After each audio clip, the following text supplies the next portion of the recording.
You're watching WTHR, Channel 13, Indianapolis. Live from Indiana's News Channel, with news for Indianapolis, Yorktown, Brownsburg, and all of central Indiana. This is News Channel 13, Evening Edition. 7.5 miles, 5702. This used to be the finish line, but this year tradition changes, making the Brickyard only the halfway point in the annual mini marathon. We'll have a complete wrap-up of the 18th annual mini marathon and all the opening weekend preparations later. But first, our top story this evening edition. The controversial argument over separation of church and state is resolved tonight at one Central Indiana high school. Bill Hussung reports on 5 students' fight to say what they feel and how it will affect Frankfort High School's graduation. At Frankfort High School, students are getting a real-world education in constitutional law. I think I admire them for following their convictions, but it is kind of turning into a big mess. I think it's ruining our graduation. The issue of religious speech at the school's May 29th graduation was settled in federal court this morning. An out-of-court settlement between 5 students and community schools of Frankfort means there still won't be any school-sponsored prayer, but a Frankfort senior will get to sing a Sandy Patty song. The lyrics are, "We're all children of the Father, in his keeping and his care, and the spirit that he gives us is a love we're meant to share." At Living Word Church in Frankfort, youth pastor Alan Wyatt had helped the kids with their legal battle. Some suggest the ultra-conservative church, which practices faith healing, actually used the kids as political pawns. To say the kids have been used or manipulated or something like that, that's nothing, I guess, unusual to hear coming back from the liberal side of things. Though Dr. Dixon may not have been aware, another school official told Avis she would not be able to sing this song without editing. You'll see in the statement of facts in my affidavit here that that is untrue. School officials say this lawsuit was frivolous from the start because they argue Avis Osler was never told she could not sing her song. The bottom line here, the school system will not stage any school-sponsored prayer or benediction, but the school will also not censor any of the speech of students who are scheduled to speak or perform at the ceremony. Did the court actually take any action? Well, that's what's important to realize. No, the court took absolutely no action here because this case was dismissed at the request of the plaintiffs, but because the 2 parties had worked out an agreement on their own. The federal judge here in Indianapolis and never had a chance to rule on any of the questions raised in the suit. But you're right, this was a real-life lesson on constitutional law. And an interesting one. Thanks. Tom. Another matter of law, a 46-year-old Catholic priest pled guilty to battery against 3 East Side school students. Father Ponciano Ramos will spend the next 18 months on probation. He was first accused of molesting 3 8th-grade boys during a body search at St. Rita's Catholic School. But under a plea agreement with the prosecutor, the charges were reduced to battery. Anything you'd like to say? My primary thoughts about this are that I am very pleased that the state was able to recognize that Father Ramos didn't do anything with the intent of sexually gratifying himself. I think beyond that, the sentencing stands on its own merit. Yes, I am satisfied because in the beginning, you know, so many people, so many church parishioners, they condemned the boys without even knowing the facts. And today, finally, after basically just about 1 year, you know, the facts come out. Are you glad it's over? I'm glad it's over. The Archdiocese of Indianapolis says Father Ramos will be transferred to another state. A 46-year-old man has been sentenced for the 3rd time for child molesting. William Hill was resentenced to 10 years in prison. He was convicted of sexually assaulting a 7-year-old girl. The Supreme Court overturned his initial sentence on a technicality. Ann? The next Hoosier scheduled to die in the electric chair gets some breathing room tonight. 35-year-old Michael Daniels won't die in the electric chair as scheduled next Wednesday. Within the past hour, federal judge Larry McKinney issued a stay of execution and said next week he'll appoint a lawyer to help Daniels fight for his life. Daniels was convicted of murdering Army chaplain Alan Street in 1978 while Street shoveled his sidewalk. I think the judge did the right thing. We're very pleased that he granted the stay, and now Mr. Daniels will have his opportunity to pursue his federal court remedies. And his appeal is going to be based on? He will be attacking constitutional errors that occurred at his trial. Judith Menadue says Daniels very much wants to live and that she hopes to be representing him. On the Indiana Digest tonight, Representative Frank McCloskey is asking for additional money for a proposed highway. The Democrat is requesting $17.7 million in federal dollars to speed up design and engineering work on a portion of the proposed highway from Indianapolis to Evansville. A December court date is set for two Gary men who claim that Michael Jackson stole some of their work. The men say the superstar ripped off some of their lyrics for the songs Thriller, We Are the World, and The Girl Is Mine.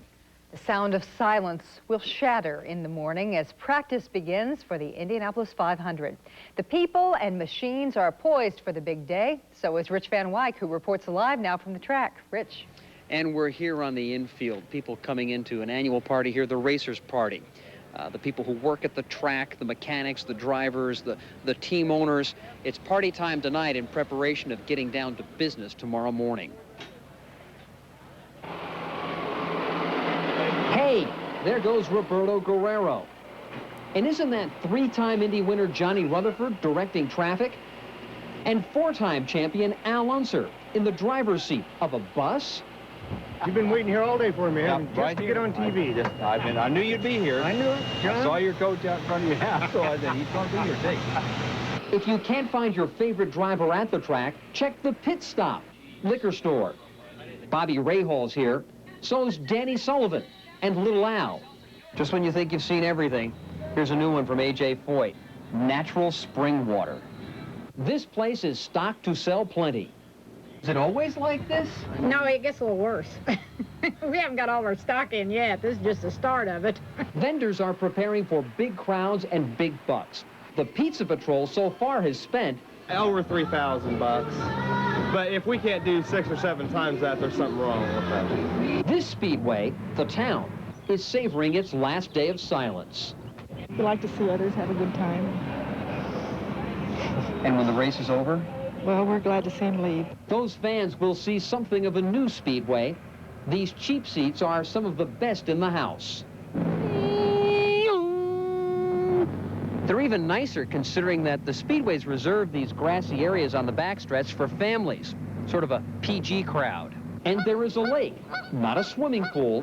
Speedway officials aren't saying how they'll keep the fans out. Maybe those are killer geese. One thing's for sure, if those are killer geese and the geese are swimming in the water, we know at least there aren't any piranha in there who might want to take advantage of a lake, not a swimming pool. I think a lot of people are going to be watching that during practice. We're talking about a lot of race fans who enjoy mudlet wrestling in the rain. That pond looked pretty irresistible out here even today. Ann? Yeah, it sure does. We love the sound effects back here, Rich. Thanks. Tom? The 18th annual mini marathon is part of 500 history tonight. Paul Stouter looks at the winners and the changes.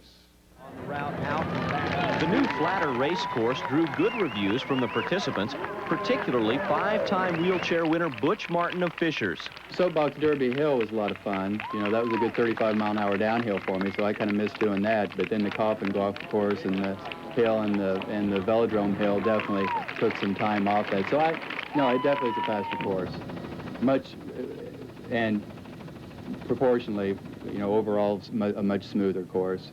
Butch trimmed over 3 minutes off his record time of last year and admitted he actually let up coming up Michigan because he had to conserve energy for another race tomorrow. The first runner to cross the finish line was Kenya's Joseph Kano, a late entry who arrived in town last night after obtaining his visa on Wednesday. Kano finished in 1 hour, 3 minutes, and 10 seconds after turning up his boost appropriately at the speedway near the halfway point of the race. I just thought the time was not very fast, so that's when I decided to increase the speed. Kano beat Belgium's Eddie Hellebeck by almost 2 minutes. Khalid Kariani of Morocco was third, with American record holder Mark Kerp fourth. Trina Painter of Austin, Texas was the first woman to finish in a personal best of 1 hour, 12 minutes, and 19 seconds. The heat was not a factor for her, although it was for most runners. I think we could run well. I don't think we're going to set any world records today because of the heat, but I was just real thankful the humidity was not as high as I thought it might be. 4-time winner Gary Romesser was the seniors champion. At the Mini, I'm Paul Stouter, WTHR, Indiana's News Channel 13. And our congratulations this evening to the women's senior winner, Loy Coker. Bloomington's Andy Herr came in 5th, which was the highest Hoosier finish. Still to come tonight, will design changes in Indy cars better protect the legs of the drivers in crashes? Allison Gilman's Health Beat has expert opinion on crash safety coming up. Friday at 7:30 on 13 WTHR.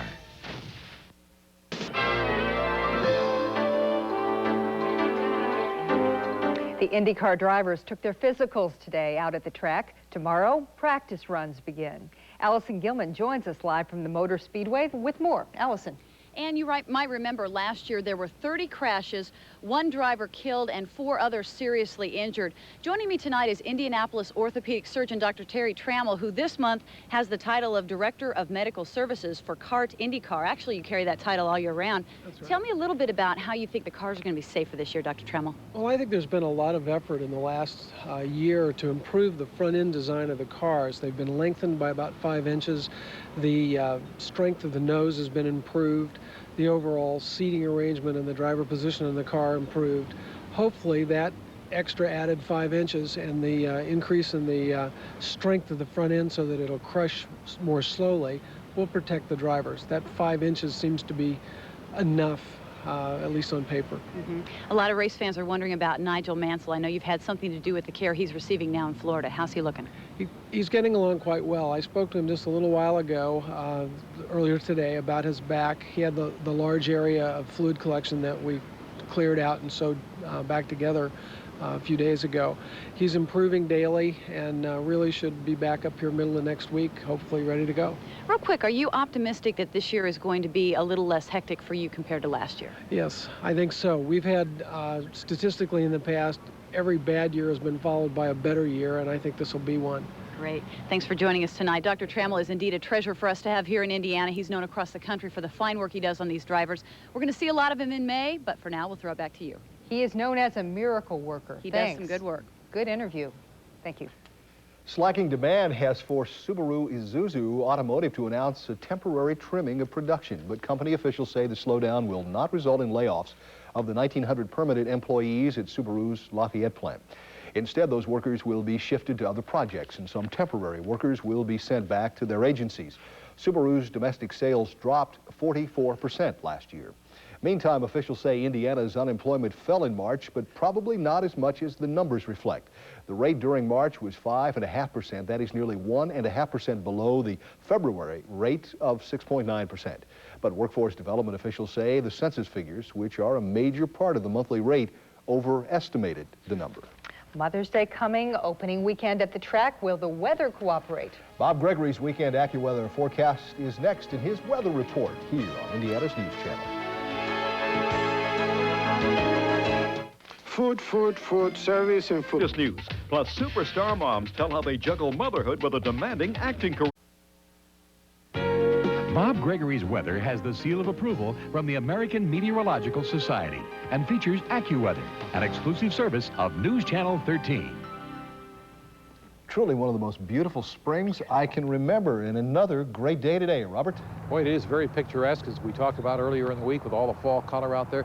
Capital City finally hit 80 degrees, our first time for the season today. Of course, down south, they've really been cooking. Speaking of cooking, I don't know what you have in mind there over the Mother's Day weekend, but Mother Nature will do a little warming of her own. Here you can see the temperature trend. As a matter of fact, we're going to up that a little bit more than what the graphic indicates. I think temperatures here will range anywhere from 12 to 14 degrees above the normal for us. We'll talk more about the reasons why for you in just a second. High veil of clouds overhead right now throughout central Indiana and really the western half. We have 75 officially at the airport. It is 81 downtown yet. Winds out of the southeast at 10 miles an hour. The barometric pressure, that's falling a bit at 30.07. Now, we've put the radar loop in motion here throughout the late morning and early afternoon hours, giving you an indication where you can see that line of thunderstorms. Then it dissipates and then it kicks up again with stronger thunderstorms east of St. Louis in Illinois, and then another very strong area in southeastern South Dakota, northwestern Iowa. There are several watches out for tornadoes through the Plain States today. What's going to happen is that ridge is really going to continue to dominate or act as a block for us, keeping all the severe weather off to the east. So for tomorrow, Plenty of sunshine around. They'll look at 83 around the South Bend area. Franklin will come in with 87 for their high temperature. The national weather map for tomorrow will show this area of low pressure in the north central part of Nebraska with fronts north and south out of it. But again, the high out there south in the New England area will continue to provide a block. As that low tries to come eastward, it is going to weaken. The front will weaken somewhat, and what's left of us will come through our area on Monday. So until then, we're not in bad shape. Take a look at what we have as far as the Accuweather forecast is concerned. A mild night tonight if you have some activity going on. Under partly cloudy skies, 61 degrees. During the day tomorrow, a little on the warm side, partly sunny. Will top out with a high of 84. There is a chance for a thunder shower, especially in the afternoon, and it's most likely to occur to the west or southwest of the metro area. Our winds should continue out of the east-southeast between 8 and 16 miles an hour. And then for tomorrow night, partly cloudy and mild again. The low temperature will only go down to 63. And for Mother's Day, probably the warmest, the way it looks right now, and a tad more humid. 86 degrees will be the top temperature, and we can't rule out a thunderstorm occurring in the afternoon. Monday, that front comes through the area and brings with it a chance of a thunderstorm for us about any time during the day, but as you can see there, the temperature is not quite as warm. Still at 70 degrees at 11 o'clock tonight, so we hope you have a pleasant and a safe weekend. We'll see you back in the studio at 11 o'clock tonight. You have provided us the start, Robert. Thanks. We'll see you after a while. All right, see you. The warm temps have us thinking about summer, and if you're planning your summer vacation, one airline is working to make it fit your budget. Northwest Airlines announced summer fare discounts of up to 33%. The sale on North American and some transatlantic flights ends at midnight, May 18th. Under this sale, travel must begin on or after May 27th and be completed by September 15th. And oftentimes, other airlines match this. There is an electricity and anticipation in the air. Don Hines Sports, live from the Indianapolis Motor Speedway when we come back. Because it's not just a house, it's your life. We're by your side from the beginning. Hansen and Horn, we bring you home.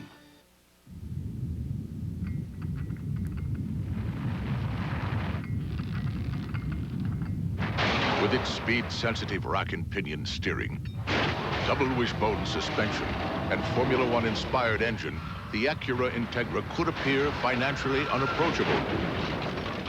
As it turns out, it's not.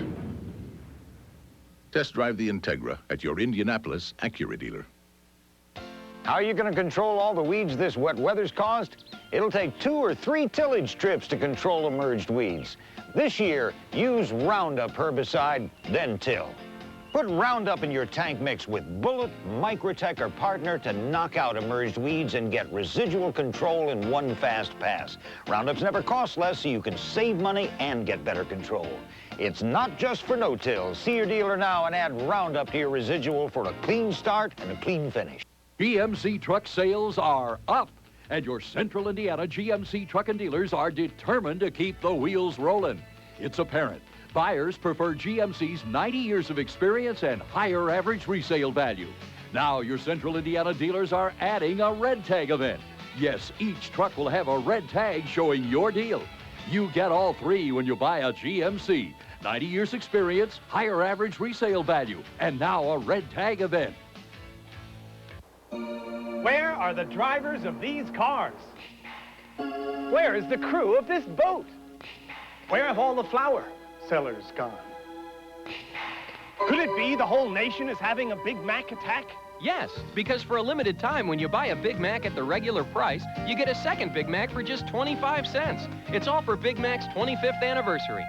What you want is what you get at McDonald's today. Where is the spokesman for this commercial? Don Hine out at the Indianapolis Motor Speedway. Hi, Don. Let me introduce to you one of the gentlemen for whom you ought to watch this year. A great team, the Budweiser King team. Roberto Guerrero is with me. He is teammates with Al Unser Sr. and Jimmy Crawford. Really a nice group with the Lolas and the Chevy C, so they have great equipment this year. I'm going to use you just for a second here to be a television commentator. If you can watch that screen there, it's rolling just a little bit. I want him to look at the new Bell helmets. He uses the competition, not Roberto's. You know, I don't want to see it. We're going to see him in just a second. I want to see the Bell helmet stuff here. Now that's, we'll see Roberto said, here we are. This is the new look. They call it the Vortex SS. Isn't that wild down at the bottom there? Yeah, it looks really wild. I had heard that it was pretty radical, and it does look pretty strange. And they're also pointing to the top there where they have some features in there for apparently giving you downforce in the car. Is buffeting a large problem for you guys out there? Well, it's not large. I wouldn't say large, but it is a problem. You know, especially with the 93 cars, it seems like they're shaking your heads a little bit more. And in fact, Simpson has changed their helmet from last year as well, which the changes they've made, they're not as radical as the Bell, but they say that should help as well. Hey, you're just telling me that you've been out on the track here. They slimmed it down a little bit. They said everybody's going to have to run your line now, huh? That's right. Nobody will be able to run all the way to the grass like they used to do. But realistically, the track is going back to the before 1988 configuration when they had the concrete apron, and nobody really used to run down there. So I think it's definitely, I mean, I like it a lot because it's definitely a lot safer. Now with the proper warm-up lane, it's going to be a lot better. Roberto, we want to wish you the great luck, and as said, the Budweiser King team is a great group. We shall look for you a lot this May. Thank you very much, Don. Roberto Guerrero. Now let's slip over to Dave Calabro, and he was busy today, too, doing his best impression of the Mayflower folks. Yeah, that's right. We're inside the Racers Party right now, inside the Big Ten here. It's kind of like a big family reunion, everybody getting back together, all the guys from USAC that are going to be working hard this year. This is Don Pirtle from USAC. Don, what are you having there? Pardon me? What are you having for dinner here? We're having a little hors d'oeuvres. Little prime rib coming up, right? Right. Well, right. This chair's for me. You may join us. Okay. All right. Hey, take a look at what everybody was doing today. A very busy day for all the guys. Moving in. It's a long and tedious process for everyone involved, making sure all the new toys are shiny and ready for Saturday's big debut. The biggest change this year, Derek Walker's team, going from 1 to 3 drivers. In '91, we started here with hardly enough money to get in the gate, and we're back again, so I'm looking forward to it. And how do you improve on last year's second-place finish? I just got to pass one more car. It's real easy. Over in the hospitality area, hey, look, Bobby Rahal is back. Sorta. There's plenty of work for everyone. It's just the beginning of a month-long of craziness for everyone involved, including the drivers. You've got a little bit of anxieties over what the month is going to be like, and you know it's going to be good and long and stuff like that, but it's great to be back. You come in here, nice to see some old faces, and you know what you're here for, and it's pretty enthusiastic because this is where it's all happening. This is where it's all happening. Everybody having a little bit of fun tonight. Tomorrow they get down to serious business. Don, we'll send it back to you. More tonight at 11 on the big move-in day. I am ready for my chicken. I save up for the month of May. Hey, our McDonald's High School Athlete of the Week, you got to have a little cheeseburger here, too, comes from Pike High School. Meet him right here. Rodney White is one heck of an athlete. He's the co-holder of the state's best high jump at 6'10". Also respected, as you may guess, on the slam dunk. He was a state finalist, but he's gone 6'10" at least twice. Different conditions, but you know, I've read the article about David Hart, and that's gave me much more incentive to go 6'10" and a little bit higher. Oh, yeah. David Hart is from Shelbyville, and he's the other guy who's gone 6'10". Hey, that's our time from the Speedway today. Just know that you'll get the best coverage here all month of May from Dave and Paul and me and all our great photographers at Channel 13. We'll see you back in the studio at 11 o'clock. All right, Don, thank you. What happened after an air traffic controller fell asleep while cleaning his gun? You'll find out tonight on the News Channel at 11. Also tonight, high-tech television of the future. And they could have a Made in Indiana label stamped on them. What it could mean for Hoosier jobs tonight at 11 o'clock. It was a Mother's Day celebration in style at the Sycamore School. The kindergarten classes said thanks to their moms by serving lunch in the school gymnasium. Some of the dads also stopped by to help out. Then it was showtime with the students performing an operetta. Happy, but I can fix that. I'm the fix-it-up chappy. She's also a good little singer. The teachers say the kindergarten students are learning how to plan and organize big events, while the moms agreed it was a pretty good early gift for Mother's Day. Awful lot of pride in that room. Oh, yes. Thank you very much for choosing us on this Friday edition. We are out of time. We hope you tune in at 11 o'clock tonight, right after the NBC movie Visions of Something. Check your listing.